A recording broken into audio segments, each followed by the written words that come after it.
विश्व प्रसिद्ध पुरी रथयात्रा कुलाड़ ग्रामरू 2 गोटी गछर काठ जावाई होइछि प्रस्तुति। सूचना जे अनुगुल जिलार कुलाड़ ग्रामर डाक्तर सौम्यकांत विषय स्वर्गत जेजेबापा लगाइथिले 12 गोटी फासी गछ। सेथिमध्यरु 2 गोटी फासी गछ को चयन कराଯାଇଛି विश्व प्रसिद्ध पुरी रथयात्रा एही 2 गोटी गछर काठ जीवा निमंते, जहाँ आज पुरी 4 जणिया टीम आसी अनुगुल वनखंड अधिकारी ठारू गछ काटिया आलोचना करिसेंती। जगतनाथ प्रभु जगन्नाथ रथयात्रा निमंते चयन गछ को काटिबा बेले संकीर्तन मंडली संकीर्तन करी गछ को विधि अनुଯାयी पूजा करा जायतिला। तापरे पुरीरू आसीथिबा टीम गछ को काटिथिले, जहाँ को देखिया पई कुलाड़ ग्राम और आखपाख अंचल भक्तों समागम होइथिला। एही काठ 3 दिन पर पुरी अभिमुखे बाहरिबा नै सूचना रहिछि। कौन कहबा आपन गाँव आज गछ जाउछि? आज आम गाँव एक गौरवर दिन, जहाँ बहुत आनंदमय दिन। आमर इतिहास कहले पूर्वपुरुषर ये गछ लगे जहाँकि कहते जे रथ यात्रा गछ लगे, जहाँकि आज सत्य है।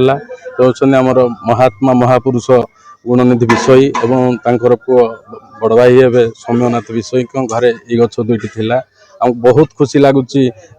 श्रीक्षेत्र पुरी जगन्नाथ मंदिर रे से रथ यात्रा दिन रथरे यही गछटी लगे आमको बहुत खुशी लगुच। एमती कि बहुत गुड़िए गछ अच्छी, भल भल भी गछ अच्छी। जदि भी गवर्नमेंट जमी प्रक्रिया था आम ताकू भी अनुसरण करूँ एवं आम गाँव एमती गछ जाई श्री रथ यात्रा रथरे लगे आम बहुत खुशी मन करूँ। जय जगन्नाथ।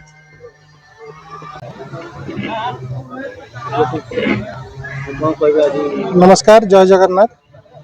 आज मोर कुलाड़ ग्राम रे घर जो अच्छी से मो जेजेबा जो फासी गछ लगे सेटा जगन्नाथ रथ को जीवाई चिन्हट होती। टोटाल मोर 12टा गछ थिला, से 2टी गछ चिन्हट होती जोटा पुरी जगन्नाथ मंदिर को जीव रथ काम लगे। जेजेबापा लगे बापा तार रक्षणाबेक्षण करते, किंतु सौभाग्य मत मिलला जे मो उपस्थिति रे ए गछ गुड़ाक ठाकुर पाखक जीव।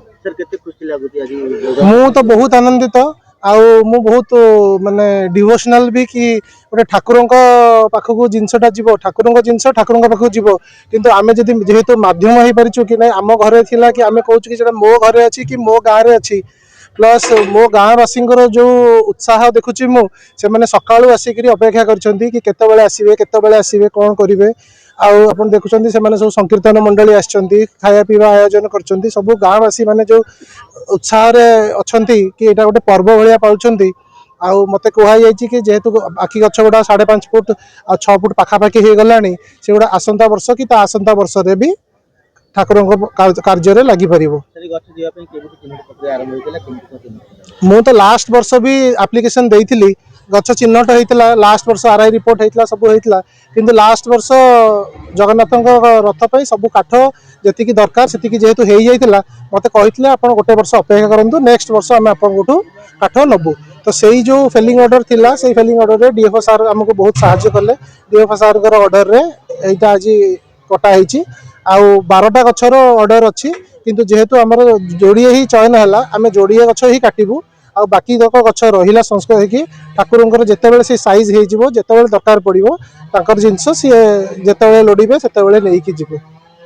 मु धन्यवाद देवी मो कुलाड़ ग्रामवासी को जो सकाळू आसिक संध्या जाके यही जिनस अपेक्षा कर माध्यम कहवाक चाहूँगी जो मैंने समस्ते दर्शन करने को आसिया इच्छुक अच्छा आसतु दर्शन करूँ।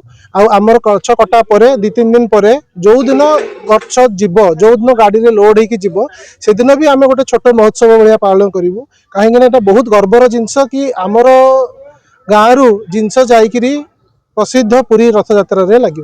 जय जगन्नाथ।